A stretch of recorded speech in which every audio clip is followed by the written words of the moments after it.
Առաքելական մեր Սուրբ Եկեղեցին պատմության հոլովույթներում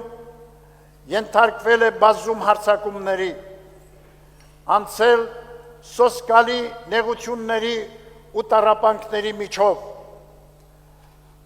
մարտիրոսվել ու նահատակվել,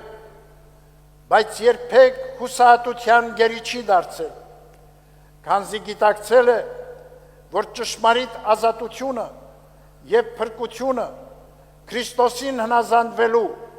նրան ապավինելու մեջ է։ Քրիստոսով կյանքը լցվում է սիրով ու ողորմությամբ,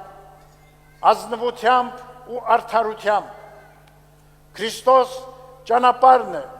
խավարից դեպի լույս, մեղքից դեպի սրբություն։ Տերը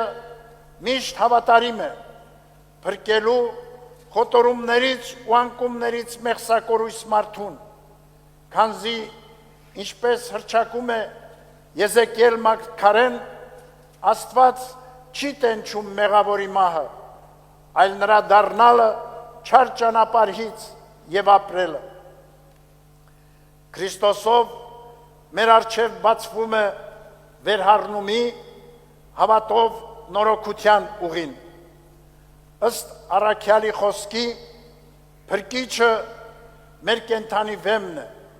որ կարող է մեզ հաստատում պահել խռովահույս աշխարհի ալեկոծություններում։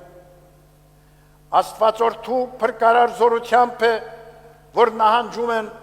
հեծություն, մահ ու կործանում, և փրկչի սուրբ ծննդյամբ լույս է ծագում նրանց վրա, որ նստում են մահվան երկրի և ստվերների մեջ։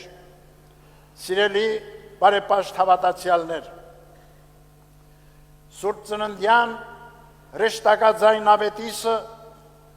և Բեթխեհեմյան աստղի լույսը այսօր էլ բոլոր մարդկանց ուղղված հրավեր են, Աստծուն ապավինությամբ կյանքը վերափոխելու բարիով ու բարիքով, հաստատելու խաղաղություն աշխարհում և հաճություն մարդկանց մեջ։ Երկնառակ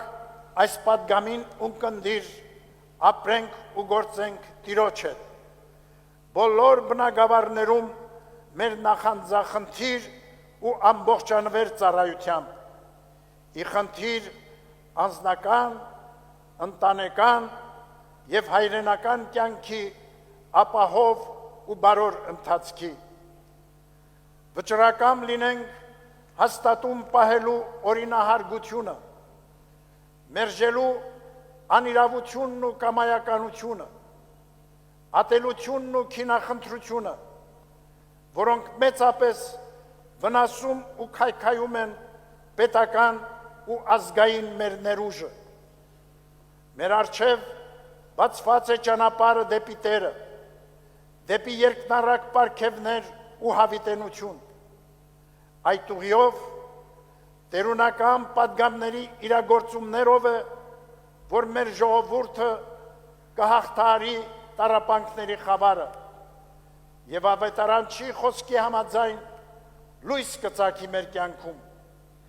մեր նեղությունների ու դժբախտությունների հաղթահարման ճանապարհին։